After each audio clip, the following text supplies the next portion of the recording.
Hi, I'm Jena Brown. I'm Kevin Tumlinson.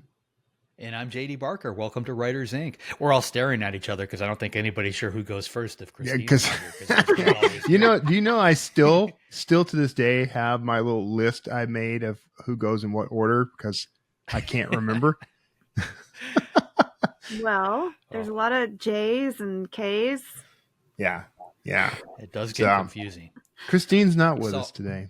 she is on vacation in sunny California, She on the is. beach somewhere. I'm sure she's having a ball. Yeah. Um, I saw something I wanted to bring up on the air, which kind of scared me a little bit. So I scroll TikTok. I'm that guy. I scroll through trying to figure out how to market stuff on there.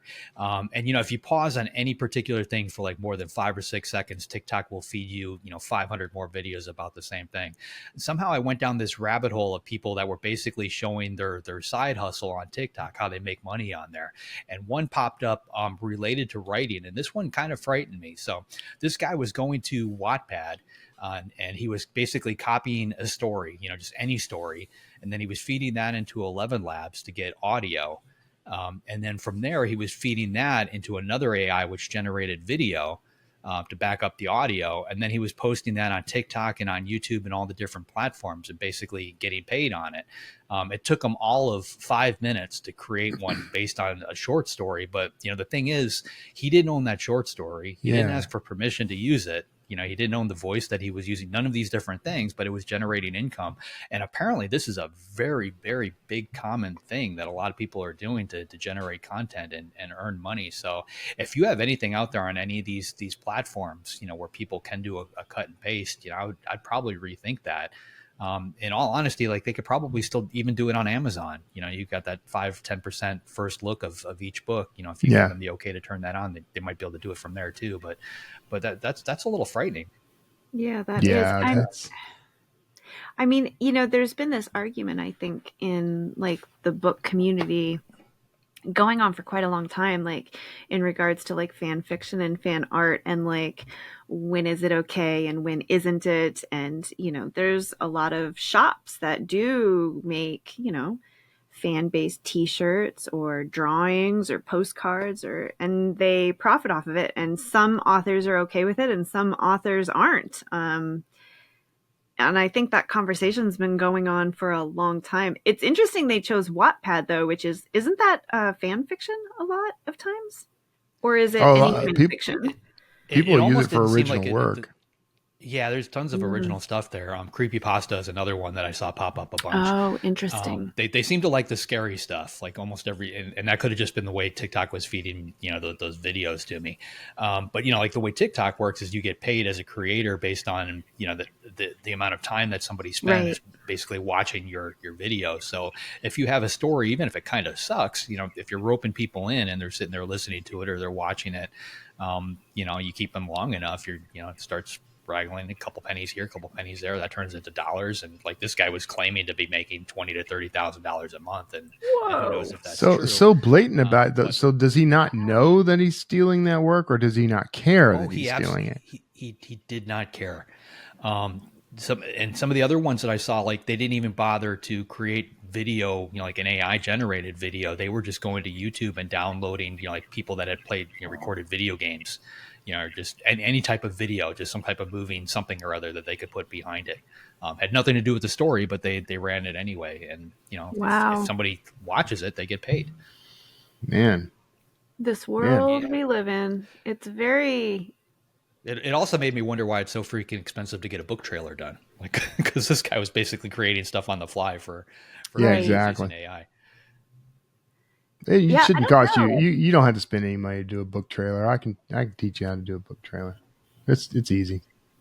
Uh oh, Depending we're on gonna what wind you're up a meeting in depending on a the phone call. level you're going for. If you're going for like you want actors and things like that, that's why that's expensive. But if you're just using Well, like AI art and stuff, it's no honestly, problem. that's why I haven't done them, because I think people expect a trailer to look like a movie trailer, like something you would see at the theater.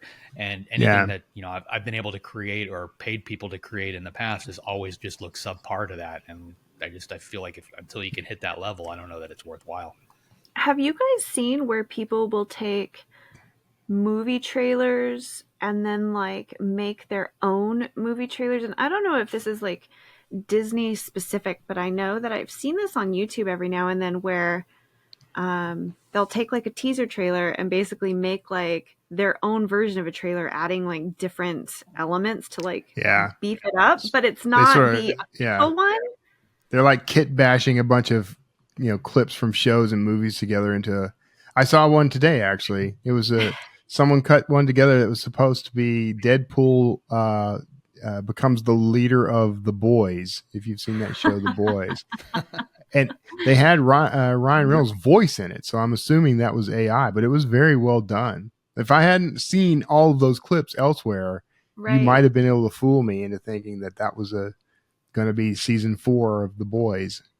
So I know it just gets into some very interesting, like what people can do, and now we're getting into the conversation of what people should be doing, which was already settled. That's the problem. Well, I know, but I you guess should not be stealing someone's work from somewhere and going out and making your own thing and making money on it. That's not legal. I do think sometimes, well, the way OpenAI sort of went about things, they kind of started that argument up again. Empowering people, emboldening them, perhaps is the better word. I don't know. All right, Kevin. What I have a minor announcement. Can I throw my little minor? It's real quick. It better be good. It's something I haven't said or done since the 90s, but I needed a document holder, so I bought one on Amazon. Document holder? Yeah, because I don't print stuff. Yeah, no, one of those like that holds your copy while you're writing, while you're retyping it or something. Oh, you mean like a little stand or something? Like a little stand. Yeah. It's literally called a document holder, but yes, it's a stand that you put your papers on so that you can type. I haven't needed one of those since like the 90s, but I'm doing Did you go to a museum or something and just grab one? I went on Amazon.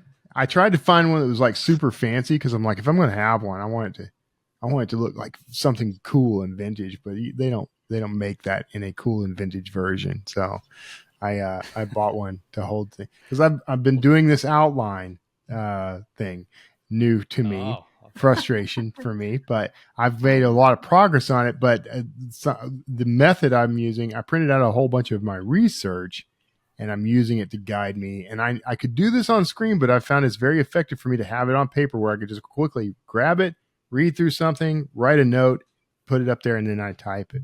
It's just working better for me. It's that visceral, tactile thing. So I've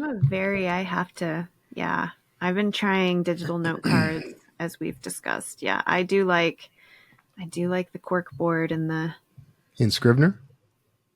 I still you haven't done that yet? You never called me, so I was supposed to call you? Okay. All right. I'm actually in the same boat as you, Kevin. I've been working on flatliners with Christine, and like she keeps sending me pages, and like I tried like keeping her pages on one of my monitors while I was typing on my Mac, and at some point it just made more sense and felt better for me to just like print it out and have a physical paper copy in front of me. Mm-hmm. I've got the highlighter out. I can make notes. So old school. I haven't done anything like that. It's effective. It is. And I felt like I had to do something because I mentioned so. In an email thread, JD calls me out, and then I'm like, "Damn it! I was already working on it." JD's like, "Well, are you going to work on that special outline?" I'm like, "Man, I was working on it. I was going to surprise you with it, and now it's like I'm doing it because you told me to." That takes all the get cracking. All right. Speaking of getting cracking, let's get to the news. So first up. Identity verification for KDP authors. This comes via Ally, the Alliance of Independent Authors. KDP are introducing identity verification for all authors and publishers. As of July 30th, KDP authors and publishers may be prompted, starting on that date, they may be prompted to submit a photo of their government-issued identification, which KDP will match against their current account information. Once the match is confirmed, authors and publishers will be able to proceed with using their KDP account.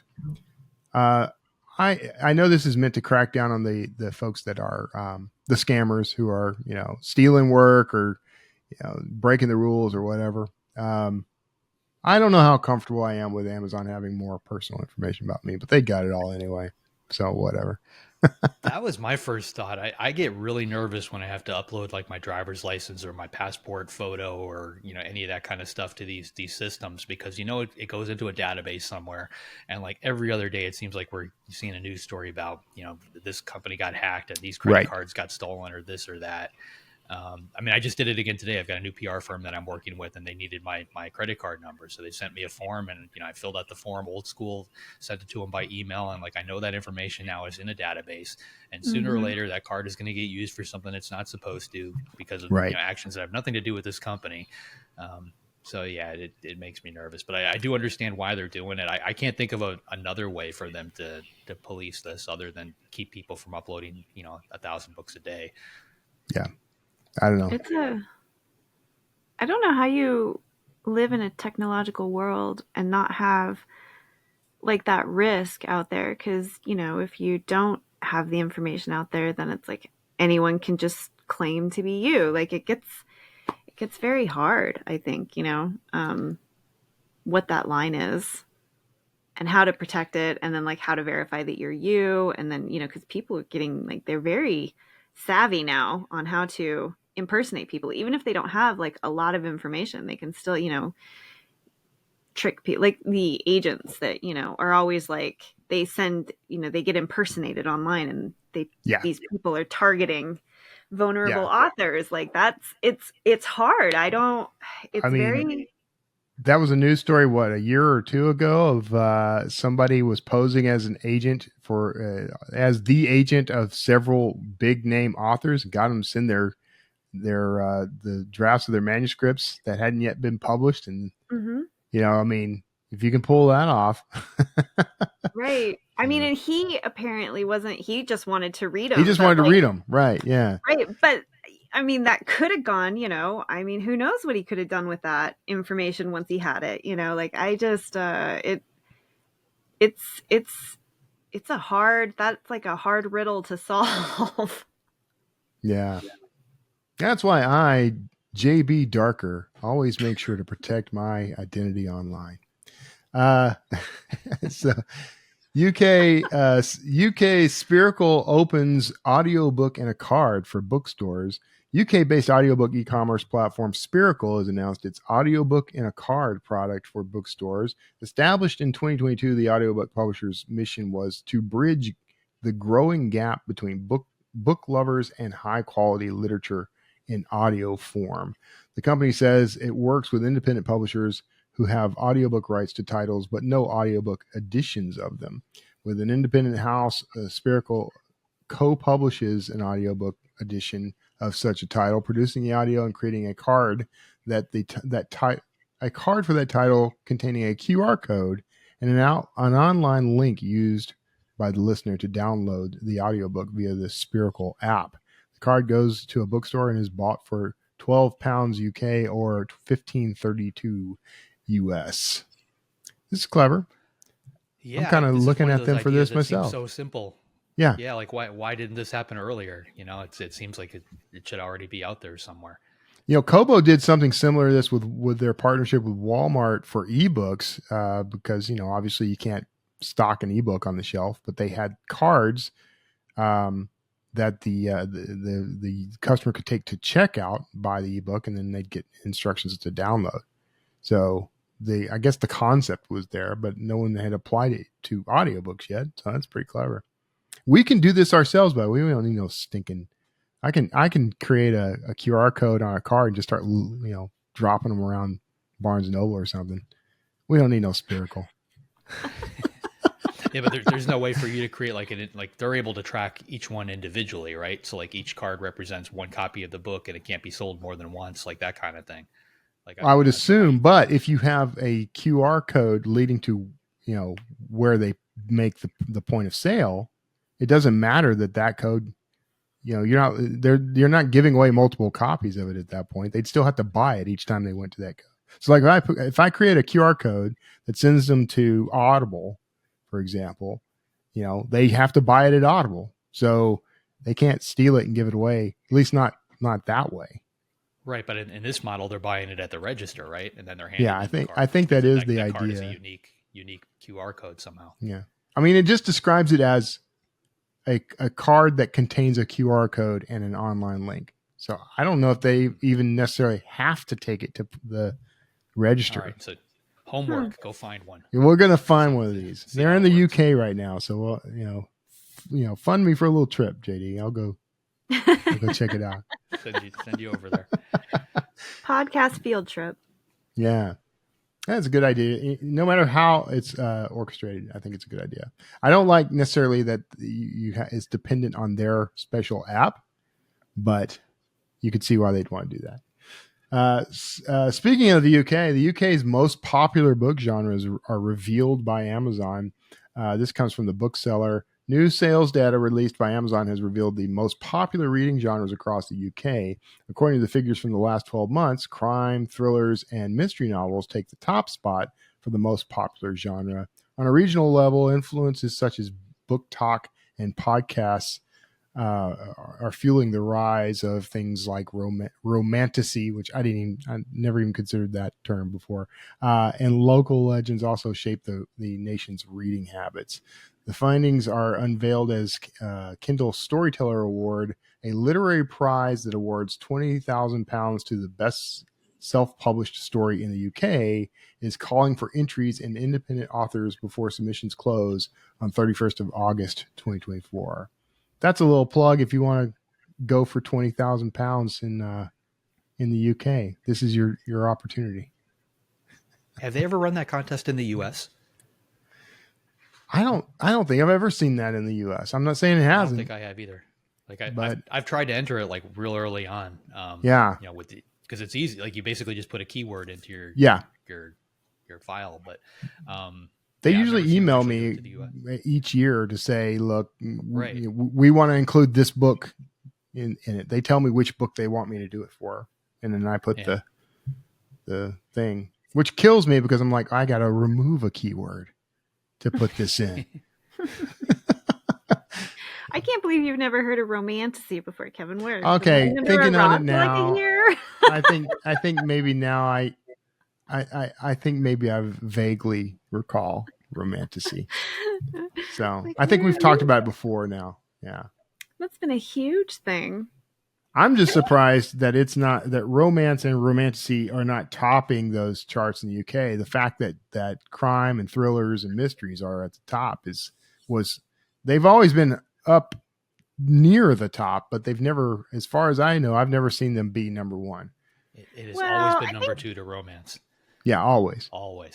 I don't know. The UK is pretty notorious for like their thriller and crime fiction lovers. I mean, listen, the country has Jane Austen and Mr. Darcy. Like, I don't know that they really feel like there's that romantic hole that needs to be filled, like perhaps us Americans do. I don't know. They don't got enough crime in the UK, is what we're hearing. There's not enough mystery. Yeah, I mean, I know even just if you go looking for agents, like, you know, there's like a lot of the top thriller and crime agents even come out of the UK. So I guess it doesn't surprise me. And like I think Louise Penny, isn't she? She's Irish, I think. I'm not going to answer because I think so, but I don't know. I think so too. Yeah. I don't know. I just feel like there's a heavy, heavy, heavy thriller and crime influence in the UK more than here. Well, now I know where to put my ad dollars. Yeah, see? More UK. There you go. Very good. That's it for the news this week. JD, who do we have up this week? This week we've got Ella Stratton coming on. She's an NAACP Image Award-nominated author, former crime reporter who has written more than a dozen books under different pen names in just about every genre, from thriller to romance to historical fiction. Her latest book is called Do What Godmother Says, a gothic thriller. So here she is, Ella Stratton. So you have a new book, Do What Godmother Says, which is a dual timeline gothic thriller that intertwines the stories of two women, Shanice and Essie, connected by a mysterious painting. Yes, I do. Yeah, so I want to talk about that. But before we talk about that, let's start at the beginning. Okay. How did you get your start writing? Oh, wow. I started I guess like many writers, I was scribbling short stories in my notebook as far back when I was 12 years old and I was bored in class. So after that, that eventually expanded to me, the stories getting longer and longer. And when I was about 19, my mother saw this thing that said like there was a first time writers contest that BET Books, it's now defunct, was holding the contest. And she was like, I think you're a good writer, Shell. I really do. I think you should try to enter. And I said, there is no way I could be a professional writer. I could never write on that level. And she said, well, I think you should at least try. So I put it off and I put it off. And then finally, about a week before the submission deadline, I decided, okay, I'll submit something. So I quickly wrote a short story and submitted it. And I was completely shocked because I got a phone call a few months later saying that I was a finalist and that I would have my short story printed in a book with the winner and the other finalists. And it appeared in Borders. And I was 19 years old and I was in college. And I said, oh my God, I can really do this.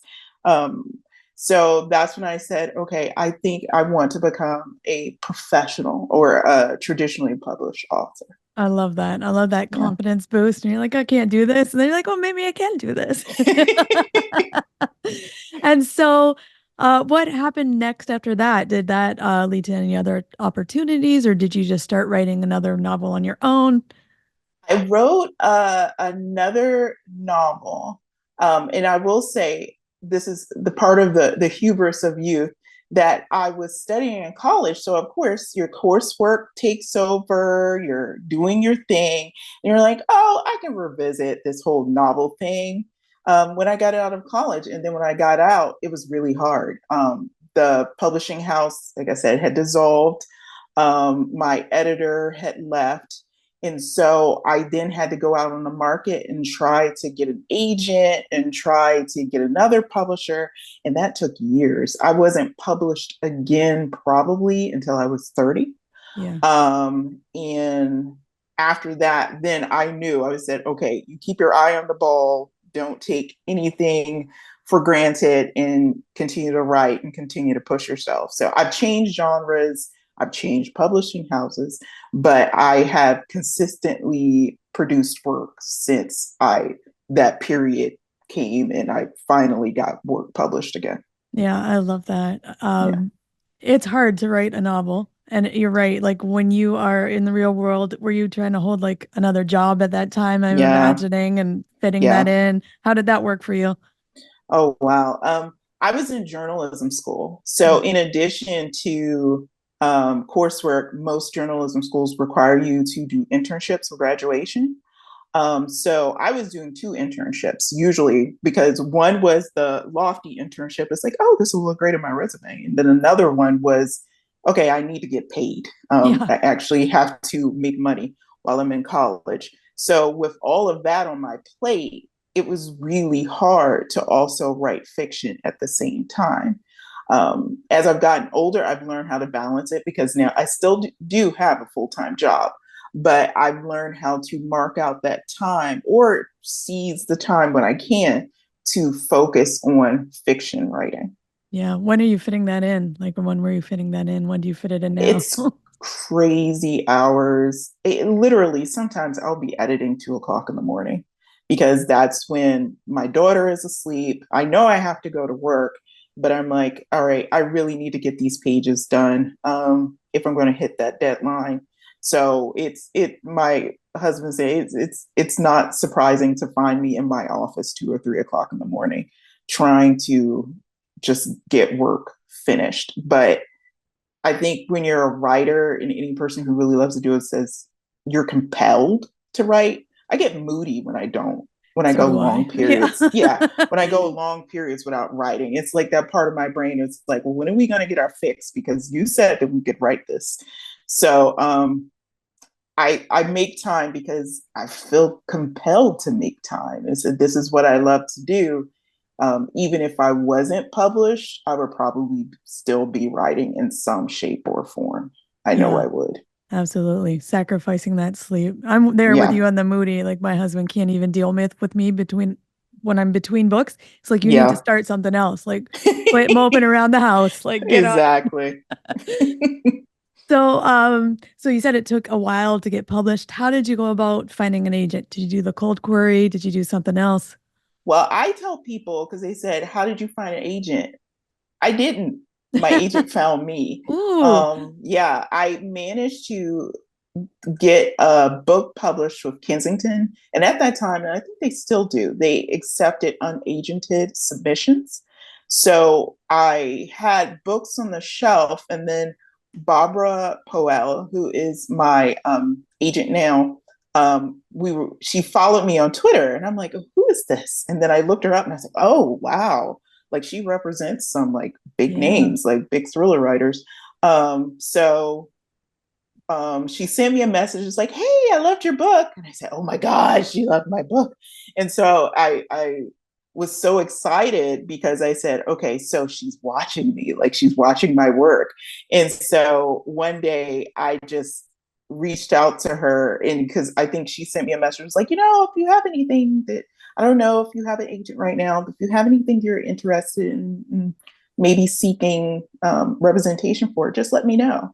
And so I said, oh, of course. So I sent her something. It didn't work for her, but she was like, I know what you can write, so let's work on something together that we can pitch. So that's when I had a women's fiction story called Between Lost and Found.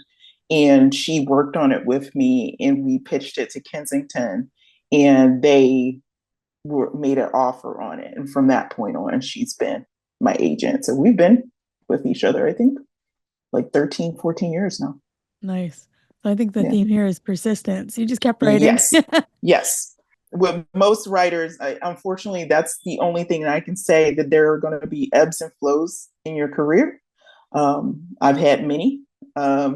And so I would say just the basics of, which everyone says, just continue to write. Persistence. Eventually you'll hit upon something. Right. But sticking to it is usually the issue. Yeah. And you've jumped around genres, like you said. Yes. Yeah. Yes. Yeah. And so now the new book, let's talk about that one. Do What Godmother Says. So I read the letter in the front of your book, and it mentions that it took you years for this concept to kind of fully form. Do you want to walk us through that, the process, how it evolved over time? Sure. I had always been a fan of the Harlem Renaissance writers, Ornell Hurston, since high school. I had a teacher who was from Mississippi, and she had us read the great Southern writers, and Zora was one of them. And so I immediately identified with her. I loved her voice. When I read her biography, I loved just how like a spunky, opinionated woman. And during that era, for her to go against all odds as a Black woman from the South and move to Harlem and start a career and join this big artistic movement, I just thought was amazing. But it wasn't until I was older I stumbled upon an article about her patron. I had never heard about her patron, and I had read about her a lot. And her patron was Charlotte Osgood Mason. And there was a reason why I hadn't heard about her, is because they had a falling out. They had an incredibly bad relationship towards the end. And it was because Charlotte was a very eccentric, very controlling woman to a lot of people in her life, particularly to her artists. She wanted control of their personal lives, control of their financials, to the point, and it's like, well, she gave them money, but also she wanted to even know what they purchased for groceries, which was odd, to put it lightly. She wanted to know who they were writing to, if they wrote letters, what plays they watched. She wanted to know what they consumed. She wanted to know who they were submitting to. And in addition to that, she also was, during that era, they had a very into spiritualism, but she approached it from a position of, she believed the primitive cultures, as she would call Black culture and Native American culture, were superior, and that they literally needed to be followed in order to save humanity.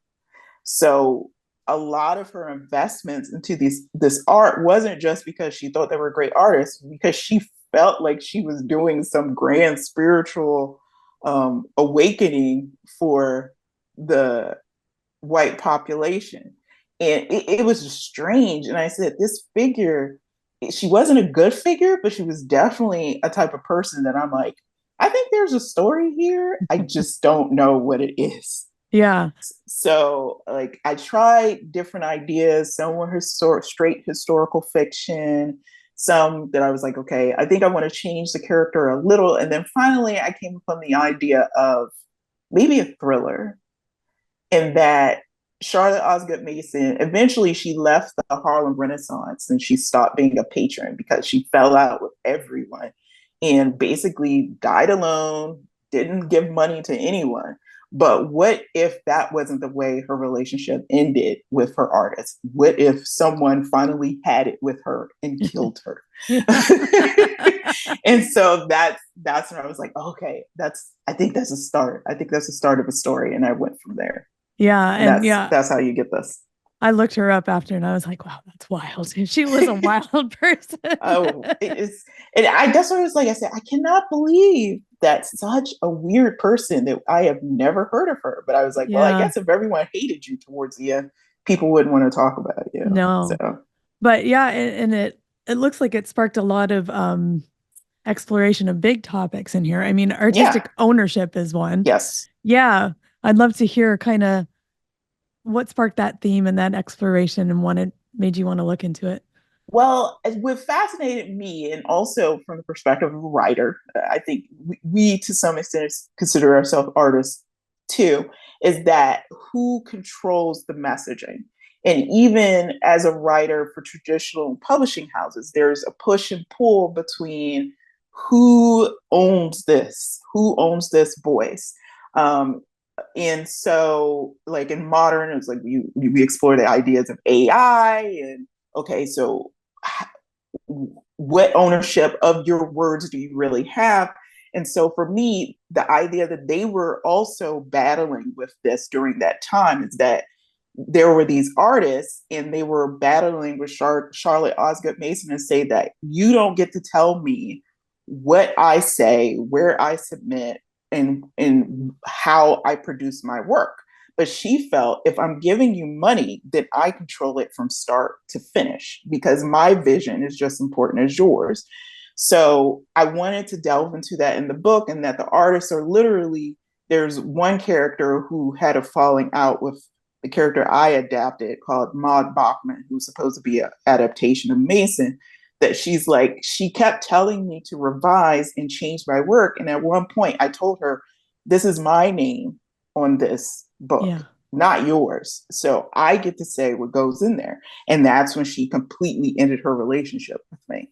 Wow. And I thought like, I can get that perspective because as a writer, I completely understand it. That yes, I do owe something to the people who pay me, but ultimately this is going to be associated with my name. And so the characters talk about that in the book. They talk too about fetishization, about how she kept putting an emphasis on, you need to put your Blackness is so important into the story. And they're like, well, is it? Like, well, and what is your interpretation of that? And so the book explores that as well, but it also does it within a thriller context. And so for me, the challenge sometimes is like, okay, you're dealing with these big themes, but how do I also make this into a compelling thriller that people want to read? I hope that ultimately in the end that you can appreciate it on both levels, that you can see the thriller aspects and say like, oh, I get that, the mystery, the twists and turns, but you can also see like, oh, okay, I see what greater themes you're trying to talk about in this book. Yeah, and it's a tricky balance when you're bringing social issues and you're also trying to entertain readers. Yes. I thought you did a lovely job on. And I mean, as a writer, the artistic ownership thing for sure. It's always such a tricky balance between this is art, but also it's a commodity and I'm trying to sell it as part of a business, right? Yeah. And it's like, it's my name. And how much do you take feedback and bend? Exactly. Yeah. And especially for them, they're like, in the end, you find out what her ultimate intentions are. They're like, that wasn't even what I was trying to do with my work, but she had a greater scheme with the work that she was encouraging her artists to produce. Yeah. And like you said, the importance of putting Blackness into your work. How important is that, right? Is that important to the story? And like, I don't know, I watched American Fiction and I laughed at it. And I also felt bad for laughing because it's kind of true in some of the things that go on in publishing, you know? Yeah. So, how did you decide like, oh yeah, I'm going to tackle that and put that in my work? Well, to me, because like I said, I know during the Harlem Renaissance, that was definitely a huge issue for a lot of the artists in that it was very new. It was not something that hadn't been seen in the art world at that time. Yeah. So their patrons were kind of encouraging them to just belly flop in it. And for them, it was often an argument between like, well, who is being authentic and who is just putting on, as you say in American Fiction, this kind of over the top representation of Blackness in order to please the people who are putting out this work for you.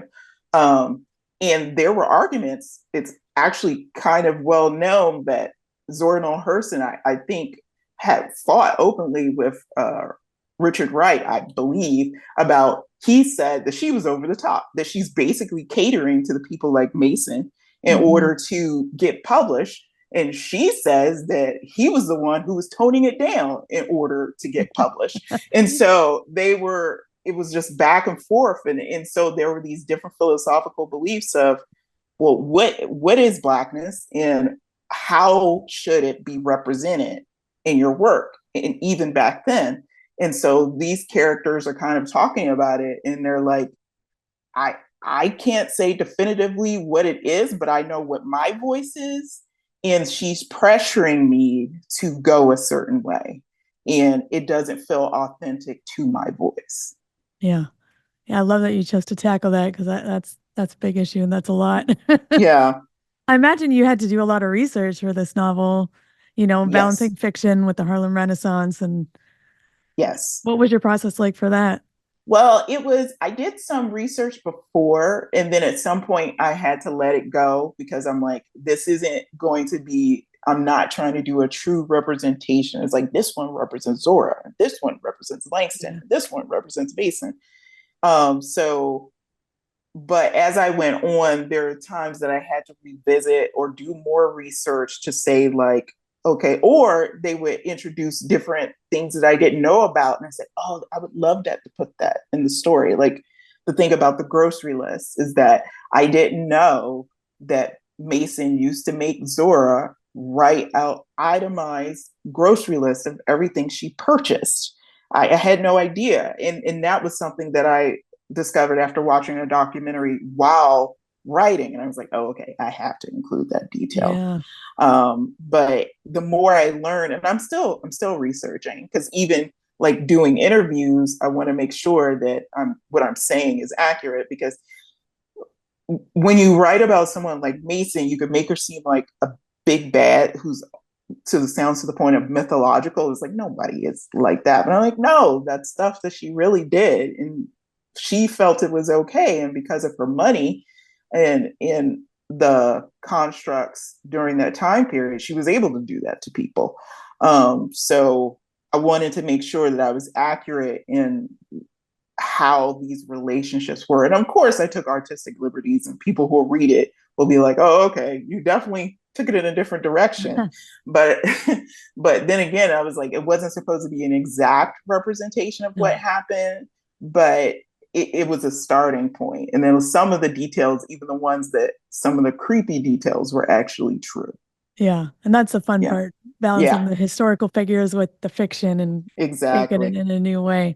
Yeah. I love that. And you delve a bit into superstition and omens. And do you want to talk about how you use that kind of to... Sure. Yeah. For me, the challenge was when I was doing a dual timeline, because a lot of it happens in the Harlem Renaissance, but it also happens in the present, is connecting these two women. I knew the connection would mainly be the painting that the character Essie paints, but I also wanted it to be thematic, so that it wasn't that when you went from one story to the other person's story, it felt like you were reading two different novels. Yeah. To me, I wanted it to be a consistent undercurrent of spookiness or gloom that is very common in Gothic novels.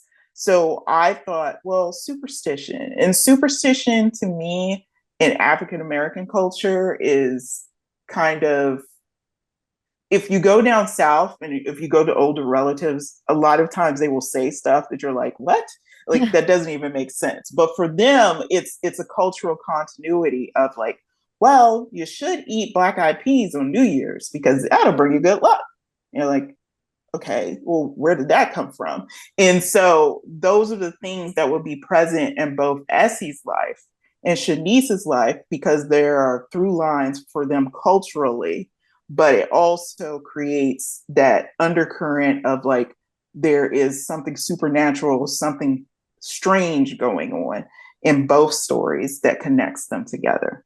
Yeah. I think with dual timelines, you always have to find a way that kind of makes it feel, like you said, for the reader, like it flows and it's Yes. the way it should. Yeah. So, yeah, excellent.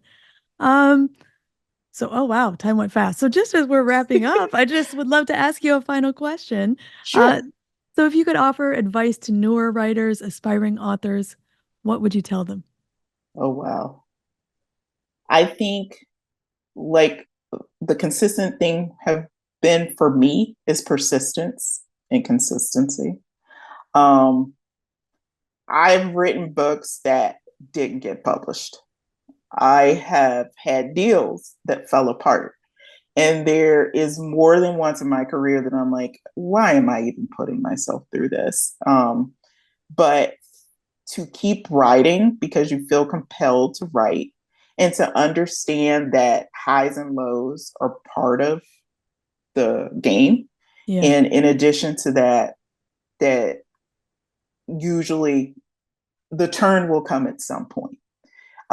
If you consistently work at your craft, if you're willing to evolve and get better, I think it'll all balance out in the end, and that you can have a long-term career in this field over time.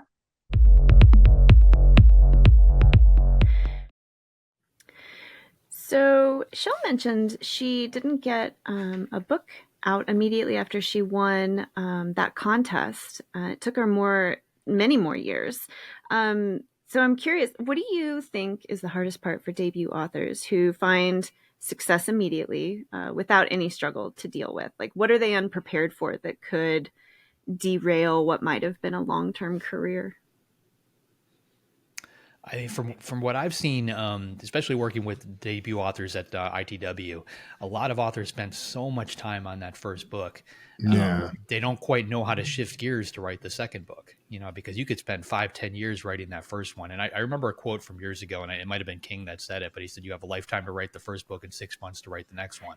Yeah. Which is very true, because once you step on that roller coaster, you can't let up. You got to keep going and going and going. I think a lot of trouble I see is that usually when you take that shot for that first book and you've got that deal, you're not sure if you're ever going to be able to pull that off again. So you unload everything that was ever in your head in that first book. And so you don't have any ready to use ideas for book 2. So I think that's kind of a little bit of trouble.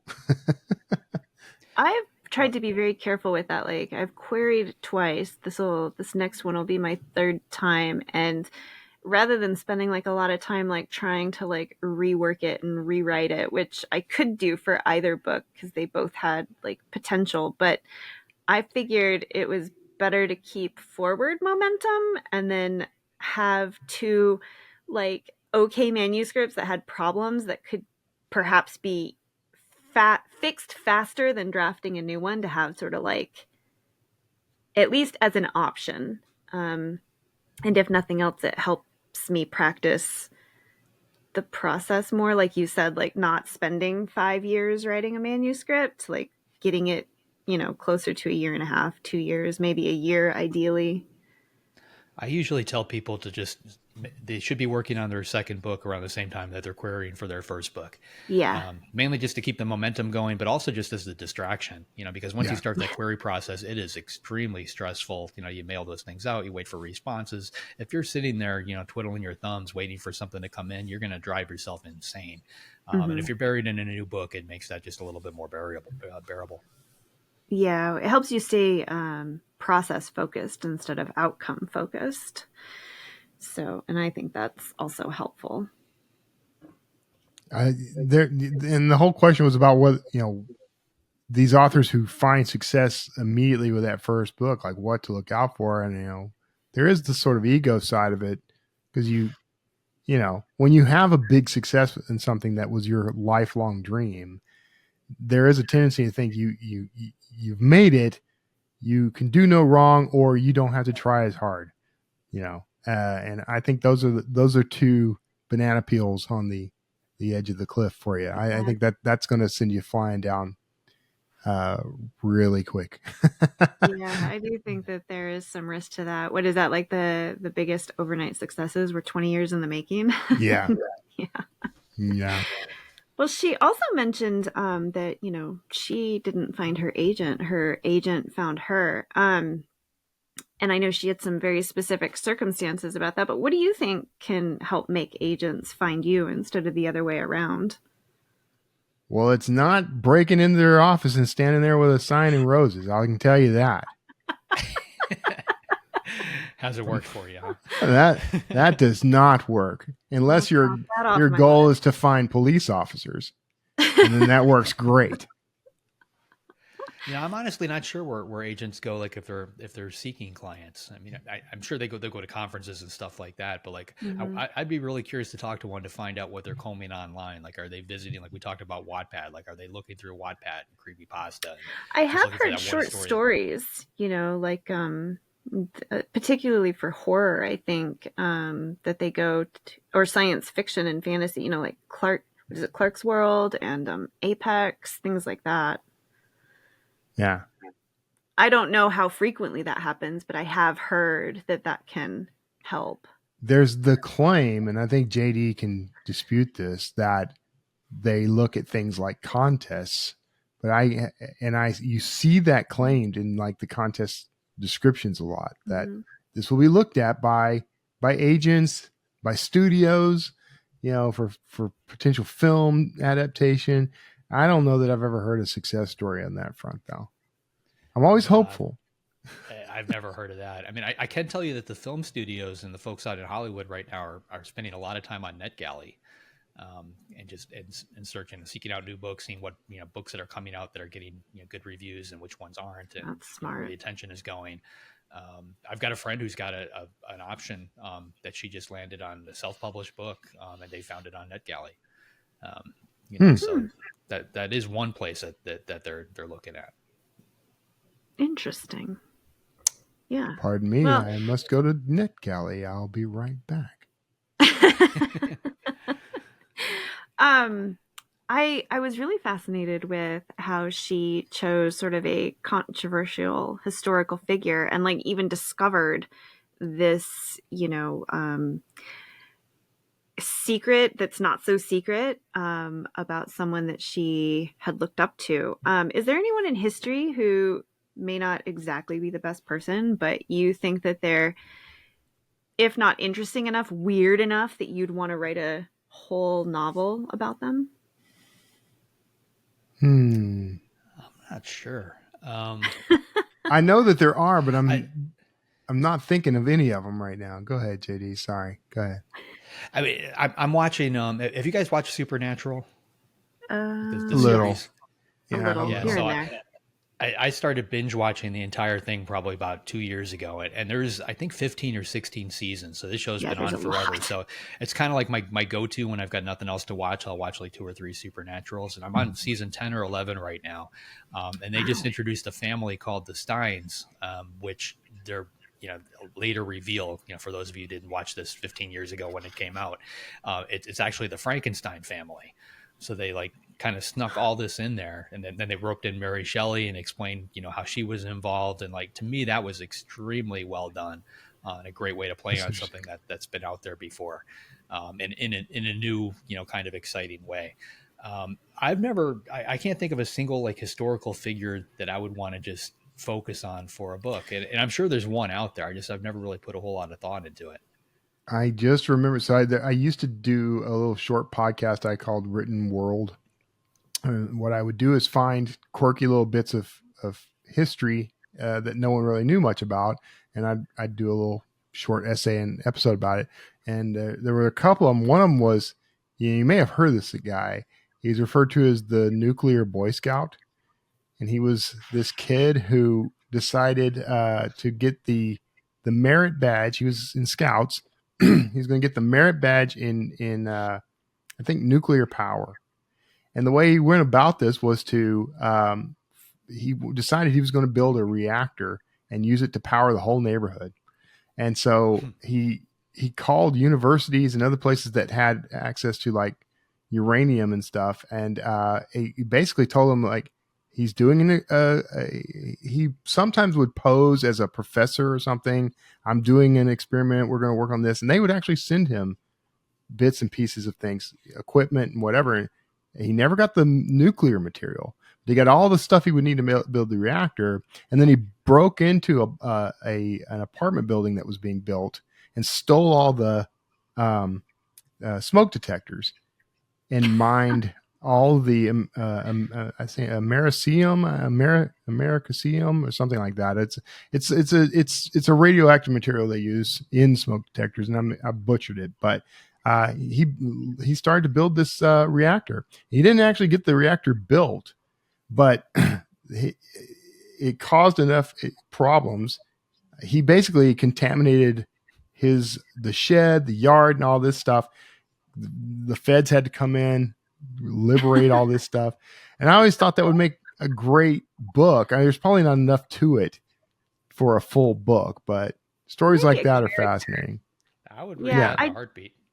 I do like it when authors take, if not like the exact story, that they sort of use someone as inspiration for a character, and then but they have it fit the book, obviously. But I always think that's kind of an interesting, like we've talked about using actors for like inspiration on like what a character should look like and, kind of movements and things like that. And I think that's maybe a personality side that you could utilize in an interesting way. I did steal the smoke detector thing for my first thriller novel, though.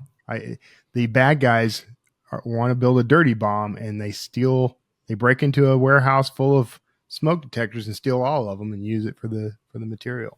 So how many smoke detectors does it take to build a dirty bomb? Oh gosh, I know it's going to be, depending on the what kind of yield you're going for, it's going to be thousands of them. So it's not a very practical way to do it, but it can, it depends on what your target is too. So like if your goal is like, I'm just going to release this thing at a sporting event and cause as much death and chaos as I can think of, it doesn't take a lot, maybe a few hundred of them, but that's not hard to come by. What's that? For fictional purposes. Let's be clear. And I didn't write a manual on how to build a dirty bomb. I borrowed from history to show that something like that could be done. What was really great was getting the negative comments from people on the reviews about how that was so unrealistic. And like, it's literally something a kid did. Right, that kid died horribly years later, by the way, and not even... He was known for doing a lot of those kind of experiments. He didn't die from radiation poisoning or anything like that, but I don't think, but he had an incident later in his life. So he had a tragic life. So, sorry. David Hahn is that kid's name. You can go look him up. I want to see your YouTube tutorial for this whole thing. For fictional purposes. I got a lot of them. I got one about the guy who tried to rob banks by rubbing lemon juice on his face. I can tell you that story sometime.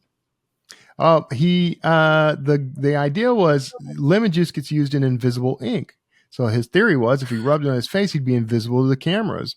And the quirk of it was he had a friend of his take a photo of him after he put the lemon juice on his face using a Polaroid, and something went wrong with the camera, and it washed out his face. So he thought it worked. So he went and he and his buddy robbed like 7 or 8 banks that day.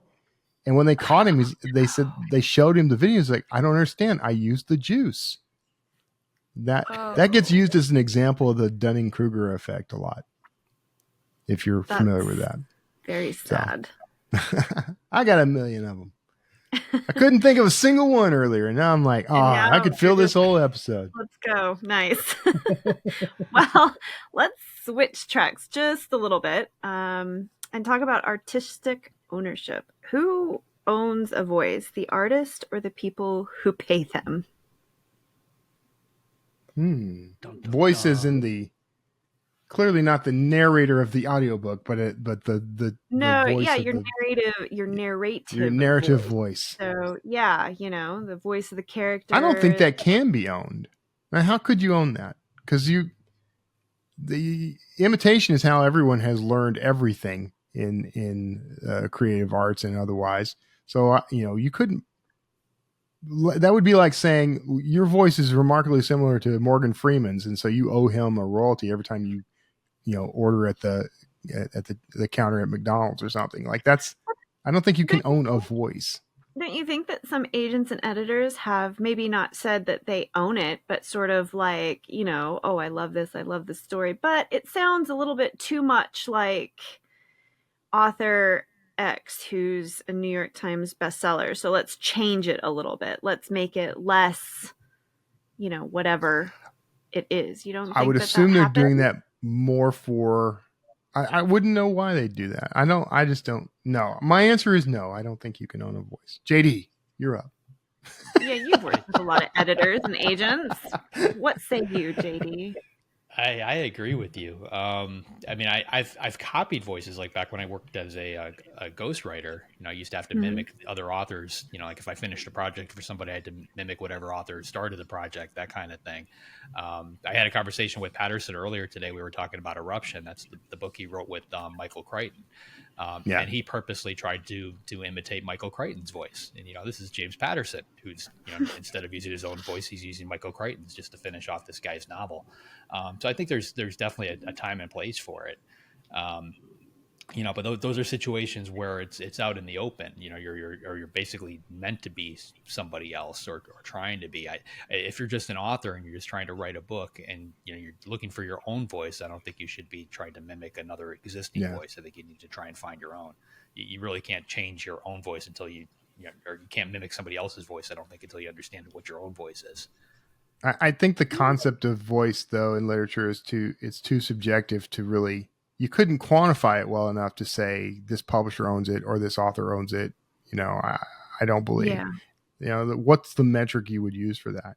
Because there are those writers who write in very clipped short sentences. Are they all stealing from, Hemingway?